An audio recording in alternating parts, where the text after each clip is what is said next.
This was back a few years ago, when I lived with my parents still. During my last couple of years living there, and before I left for college, my parents bought and moved us into a new home. It was further away from the city, and even most of the suburbs.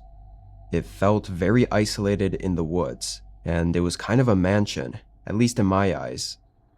Even though it was just the three of us living there, we had family that stayed with us a lot, so I think that was their excuse for getting a bigger house than we needed. Anyway, this week was actually the rare time where my parents were the ones actually flying out to see the rest of our family. They offered for me to come with, but I didn't want to miss a week of school and have to do all the catch-up work and stuff, so I just stayed back and watched the house for them.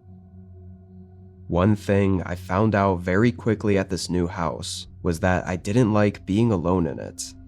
The place was just so large, and there were so many long hallways with empty spare rooms that it felt uncomfortable.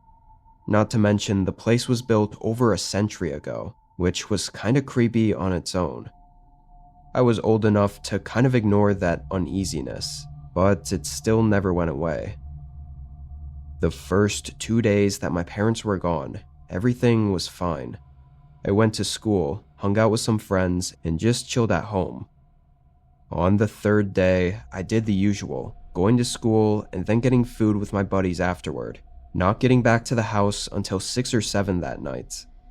It was already pretty dark out, and I was kind of exhausted, wanting to just lay in bed for the rest of the night. I headed inside and dropped my school stuff by the door, then walked up to the second floor.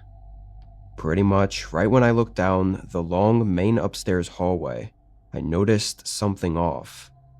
One of the spare bedroom doors was open. I didn't immediately think there was actually something wrong, but it just brought that uneasiness back that I always felt. I walked down and looked into the spare room. It just had a bed and a couple of random pieces of furniture, but aside from that, there was nothing there. I closed the door, but still felt off about it. The thing is, my room was at the end of this hallway, so I walked past all these doors multiple times a day, and I can't see how I wouldn't have noticed this door being open until just now. I always hated when the doors were left open in this massive house because it just felt weird to walk past so many open rooms. Before chilling, I did a short walkthrough of the house, not looking into every room, but just looking for any signs that something was off. Seeing nothing else, I figured I just never noticed the open door and tried to not let it creep me out too much. Maybe it could have even opened up on its own while I was out of the house, like if it wasn't fully closed already. I went to my room and turned on the TV, trying to ease my mind. Unfortunately, it didn't help much. I kept thinking about the fact that I was alone in a huge mansion, with no way to know what was going on in any of the other rooms. Not that something was going on, but it was the unknown that was creepy about it. 45 minutes to an hour went by before I was getting hungry for dinner. I left my room and headed down the hallway and to the first floor. Another kind of strange thing about living in a house like this was that almost never were all the lights on, so constantly I was walking past dark rooms and shadows. While I was in the kitchen, I kept thinking I was seeing something in the far living room. Every time I'd look up, the room was dark and nothing was there. I thought I was going crazy. Everything was just getting to my head, and I really didn't want to give in to what I thought was unwarranted, anxious feelings I was having. I told myself I was creeped out over nothing and just ignored it. I made dinner, then walked back up to my room. But when I got up to that hallway, I instantly felt a chill run through me. That door was open again. I froze up and just stared down the dark hallway for maybe an entire minute. I couldn't think of how this was happening. In the moment, I was genuinely considering whether this place was haunted. I never believed in that stuff, but that was before living in a creepy-ass 100-year-old mansion in the middle of the woods, I quietly walked back up to the spare room, pushing the door more open and looking in. It looked exactly the same as it did before. I walked in and looked for any subtle signs, like a dirty shoe print or something that had been moved, but I found nothing at all. Only getting more uneasy, I left and went to my room, closing and locking the door. I sent a text to my parents, not trying to sound too alarmed, but just asking if they noticed the spare room door opening, or if there was a problem with it or something. They responded quickly, saying they hadn't noticed anything and wasn't really sure what I was talking about. I said to not worry about it, and it was probably nothing, but honestly, I was getting more unsettled by the minute. It was like my gut knew something wasn't right. I think I was in my room, sitting on the bed with the TV on and eating for 10-ish minutes when I heard what sounded exactly like footsteps in the hallway. I quickly reached for the remote and paused the TV just quick enough to hear a thump right outside my bedroom door. My heart was racing. There was a long pause, no sounds in the house at all, which made me too scared to even move. Then, whoever the hell was outside my room softly and slowly knocked on the other side of the door, like they were just tapping on it. I couldn't believe this was happening. It was so surreal that I didn't know how to react. They didn't knock or tap on the door for what felt like a whole minute after that, so eventually I called out. "Who's out there? I've called the cops already." A lie, of course, but I hoped it'd get them to leave. I knew that I had to call the cops at some point, but it felt like right now it wouldn't be helpful since it'd take at least 10 to 15 minutes for them to get here, so I had to hold off on my own. The only response I got were 3 more knocks at the door, still in that slow, calm way that they did before. Finally, I decided to call the police. I figured if they were just going to stand out there and wait, then this was the best move. I got on the line with an operator, giving my address and everything. They asked what the person was doing now, and as I started saying that they were just standing outside my bedroom door, I heard a loud scratching sound against the wood. It was one long scratch, like they were scraping something against the door. I started kind of freaking out, pleading for them to get here quickly. The door handle started moving back and forth, but thank God I locked it. Another minute or so passed before 3 more knocks tapped against the door, and then it went quiet again. It stayed quiet the whole 10 minutes I waited for the cops to arrive. When they did, there was no one outside my bedroom anymore.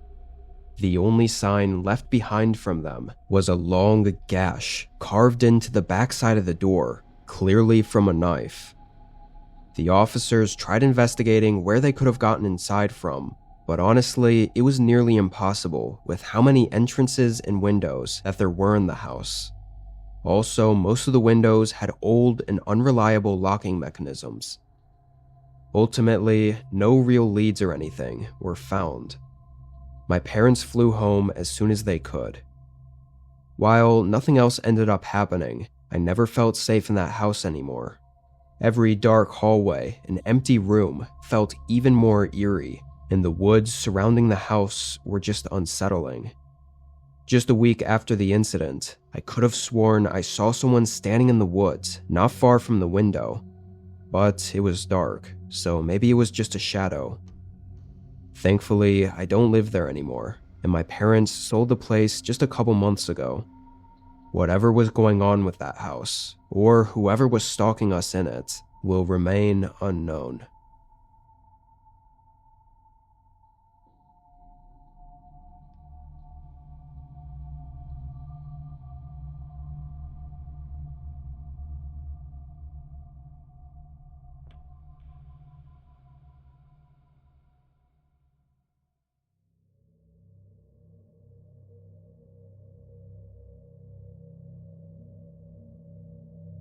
It was a pretty normal Friday night for me. I lived alone in a really small home in the suburbs, but worked an hour away in the city. Finally reaching the weekend, I was ready to do absolutely nothing tonight and just watch YouTube, game, and maybe sleep in. I took a quick shower after getting home, then fired up the PlayStation and relaxed and gamed for a few hours. I even cracked open a few beers. The night was going pretty well, and I thought the only thing that could make it perfect was to get some pizza delivered. I ordered from a local pizza shop, just using their app to place the order with, then laid back on the couch and watched YouTube on the TV while I waited. After 45 minutes though, I realized it'd been a while since I'd placed the order and hadn't gotten any text that they were on the way. I pulled my phone out and checked the app. It said there was a delay. I don't remember the exact message, but it was very generic, basically saying, "Sorry for the delay. Your order will be on the way soon." It was no big deal. I was trying to stay up late anyway. Although I felt my eyes getting heavy. Maybe I was more tired than I thought. Over the next 15 minutes, with YouTube playing in the background, I slowly dozed off. I woke up suddenly to the doorbell ringing multiple times. I shot up from the couch, thinking, oh shit, the pizza delivery.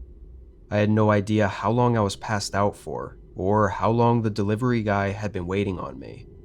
I hurried over to the door and opened it. I was still really groggy, and having the couple of beers earlier didn't help at all. There was a man standing on my porch. "Sorry, I hope you weren't waiting long. How much do I owe you?" I said tiredly. The guy looked a little confused. I clarified. "For the pizzas, how much do I owe you?" It was as the words came out of my mouth that I realized this guy wasn't even holding any pizza boxes or anything at all. No uniform either. He had dark jeans and a gray hoodie flipped over his head and hands stuffed into his pockets. The guy didn't answer for an awkward amount of time, like he was still thinking about what I said. But then he smiled and said not to worry, the pizzas were still on the way. He stopped talking after that, just looking at me as if that were a normal answer. Even me being a little drunk and really tired, I knew that was a weird response. Why would he be here if it were still on the way? But I just said okay, and after another couple seconds of awkward silence, I closed the door. I rubbed my face and tried to regain my thoughts. Why was that interaction so strange? I was aware that I wasn't in the right mind, but unfortunately that made me think that maybe it wasn't as off as I was making it out to be. I put on a new video, then sat down and continued watching, only for me to fall asleep once again. This time I woke up to a clicking sound. I didn't know what it actually was though. However, I knew I'd only drifted off for a few minutes because the video was still running. I sat up again and waited for a doorbell or a knock or something, but there wasn't. I still didn't know what that click sound was, but it was then that I finally remembered to check the app for any updates on the order. I opened my phone, but didn't even get past the lock screen without being confused. It was 4 a.m. I placed the order at 11, and the pizza shop was only open until 1 a.m. I quickly checked the app, seeing the order was delayed for an hour before getting canceled by the shop. But then who was just at my door? I got up from the couch and walked through the hallway to the front door, checking out the peephole and seeing no one out there. I reached down to unlock and open the door, only to see it was already unlocked. I must have forgotten to lock it when I answered the door just a few minutes ago, because I was so out of it. I opened the door and looked out, but saw nothing, just an empty and quiet neighborhood. I was way too tired and tipsy to be dealing with whatever was happening. Without getting any answers, I closed the door and instantly stopped dead in my tracks. That sound, the door clicking into the doorway, it was exactly what I heard that woke me up. I felt my face go pale.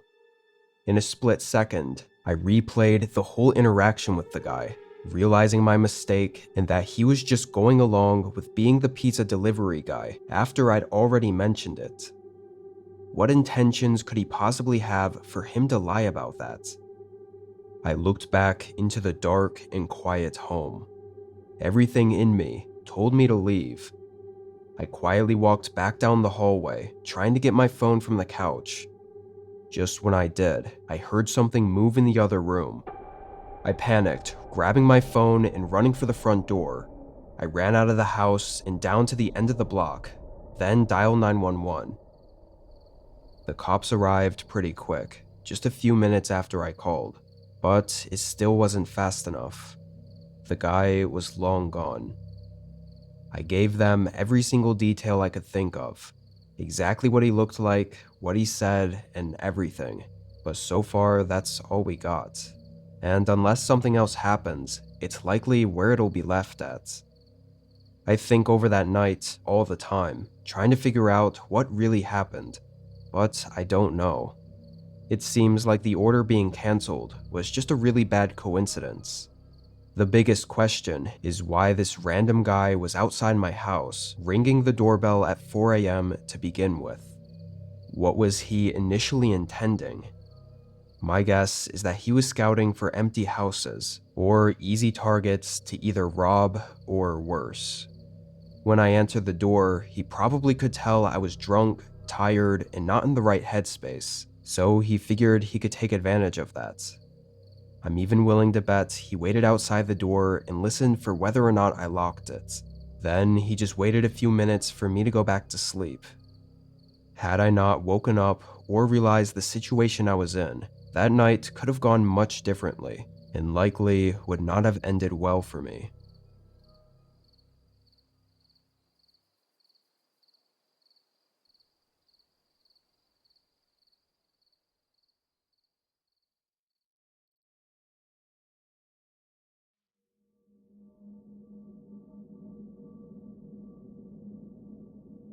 In mid-2019, I moved to a new town for a work opportunity. I didn't have much when I got the job and moved, so I found the cheapest apartment possible and rented the smallest room. It was a one-bedroom unit on the second floor of a small complex, only having 4 units in total. They were very old and outdated, and honestly not in a very nice area. For the first 3 months, I was the only one living in the complex. All 3 of the other units were vacant, which made me feel a little uncomfortable about the place. But it was only meant to be temporary until I saved enough from my new job, so I held out. Work turned out to be a lot more stressful than I hoped for, though. Lots of late nights, overtime, and just not the best work environment. I didn't have much time to spend in my apartment, aside from sleeping. One night, I got home at 8 p.m., tired and barely awake as I walked inside. I took my shoes off and walked down the hall to my room when there was a sudden knock against the door to my unit. I jumped, startled awake by how unexpected it was. I didn't see anyone outside when I was walking in. I stumbled back over to the door, and through the peephole, I could barely see anything. I think the glass was either broken or had a stain or something covering it. Unsure who it was, I opened the door. Standing really close to the doorway was an older man, say late 40s to early 50s, with dark hair and stubble. His eyes were really striking, not in a good way, but in an unsettling way. "How can I help you?" His eyes opened a bit wider, and after a moment, he asked if I lived here.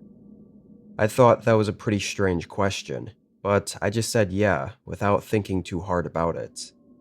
He grinned at me and said he was moving into the unit right next to me and just wanted to introduce himself. He then gave an awkward wave goodbye as he walked down to the unit next to mine and went in. Oddly, he never actually introduced himself, like told me his name or anything. I just thought he was a weird old man, but nothing to worry about.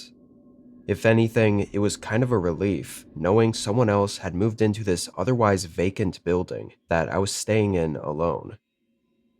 That night, I had dinner and went to bed early, having another long day of work the following day. I got back around the same time as before, but this time, as I walked up the outdoor stairs to my unit, I saw blinds move in the window to the unit next to mine, the one that the old man said he moved into. The way the blinds were swaying looked like as if he were looking out the window at me. I hurried up to my door and got inside, feeling a little uncomfortable. I told myself it was likely nothing, and to not overthink it. However, I again was only inside for maybe 30 seconds before there was a knock from the door. I went back over to the door, and out of habit, I looked out the peephole again, only to be reminded that I couldn't see anything. So I opened the door, already knowing likely who it was. It was the same man, looking exactly the same as last night. "Is there something you need? I'm just in a bit of a rush at the moment," I said, trying my best to not be rude, but really not wanting to talk to anyone right after a long day at work. The man didn't really react to what I said, though. "Would you happen to know how the thermostat works in these units? I must be too old to figure it out," he said with a slight chuckle. Hoping this was as harmless a question as it seemed, I explained the very simple way it worked. I mean, these things had just a couple of buttons. It would be hard to not understand them. He nodded and smiled, but then asked if I could show him, as he thought he already tried what I just said. I reminded him that I was in a hurry, and he apologized, but was being a little passive-aggressive and pushy, saying it'd only take 30 seconds and he really needed my help. To be fair, it was the middle of winter, and pretty cold out, so if he really couldn't get his thermostat to work, I'd feel pretty bad. After a bit, I folded and said okay. I guess I just thought it would get him to leave me alone. He led me down the balcony to his unit. The door was already open. The man walked in, but as soon as I saw the inside, I stopped in the doorway. His unit was empty. There wasn't a single piece of furniture or even a moving box anywhere, and it was dirty, with paint peeling off the walls. It was clear from just looking at it that there was no way this unit had been rented out. Even more strange was a disgusting odor escaping through the doorway. The man noticed my hesitation and looked back at me. "Come on, it's just right here." I wasn't sure what to say, trying to think of an excuse to not go in. He told me again for me to come on in, but in the most unsettling and chilling way, his expression shifted from friendly to this dark, disappointed look. He took an aggressive step forward, and I quickly ran away from the doorway. I got into my unit and locked the door behind me. A few seconds later, the door handle clicked back and forth. He tried to open it. I started calling the police. The man paused for a minute, and it felt like he was probably listening in to what I was doing before he called out. He used a friendly voice, asking what was wrong and that he only needed my help. He knocked on the door a few more times, and then I heard his footsteps leave, and it stayed quiet until the police arrived. The man was nowhere near the building by then. Turned out I was right. That unit was still vacant. He had broken in and been staying in there for a few days, probably keeping an eye on me to see when I left and got home from work every day. I think there's no doubt that things could have gotten a lot worse had I entered that unit with him, or had just let things go on for any longer. Who knows what he was planning? I moved out of there as soon as I could.